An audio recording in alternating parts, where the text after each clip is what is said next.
આજકાલ બહુ ચર્ચાસ્પદ બનેલા ચાંદીપુરા વાયરસ જે બાળકોમાં થતા રોગ વિશે સમજીએ।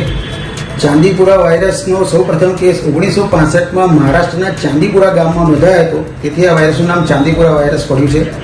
ગુજરાત, મહારાષ્ટ્ર અને આંધ્રપ્રદેશમાં એના ઘણા કેસ નોંધાયા અલગ અલગ વર્ષોમાં। આપણે તેના સિમ્ટમ્સને સમજીએ તો યુઝ્યુઅલી એ 9 મહિનાથી 14 વર્ષની વચ્ચેના બાળકોમાં થતો આ રોગ છે।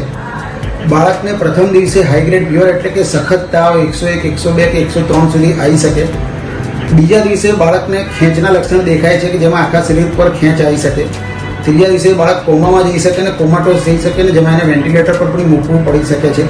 જો બાળક ચોથા અને પાંચમા દિવસે જીવી જાય તો પછી કોઈપણ જાતની નુકસાની વગરનો બાકીની જિંદગીમાં એવી કોઈ તકલીફ રહેતી નથી। આ બાળકમાં થતો જ રોગ છે અને યુઝ્યુઅલી માખીના કરડવાથી થતો રોગ છે। ગામડાઓમાં જે દિવાલો હોય માટીની એની જે તિરાડ હોય એમાં આ માખી ખાસ રહેતી હોય છે।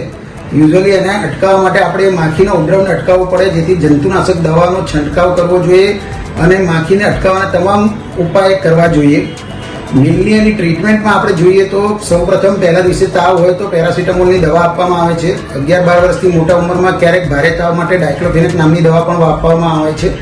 જો બીજા દિવસે ખેંચ આવે તો ખેંચને અટકાવવા માટેના જે એન્ટી કન્વર્ઝન થેરાપી હોય છે તે ચાલુ કરવી પડે। ત્રીજા દિવસે જો બાળક કોમાટોસ થાય તો એ બાળકને વેન્ટિલેટર પર પણ રાખવાની જરૂર પડી શકે છે અને એ સિરિયસ કન્ડિશન કહેવાય છે। આ રોગથી ગભરાયા કરતાં સાવચેત રહીને જો ભારે તાવ આવે તો તરત જ નજીકના પીડિયાટ્રિક ડૉક્ટરનો સંપર્ક કરવો જોઈએ। હું doctor Nirav Benani, founder and director of Purva children hospital, Satellite, Ahmedabad.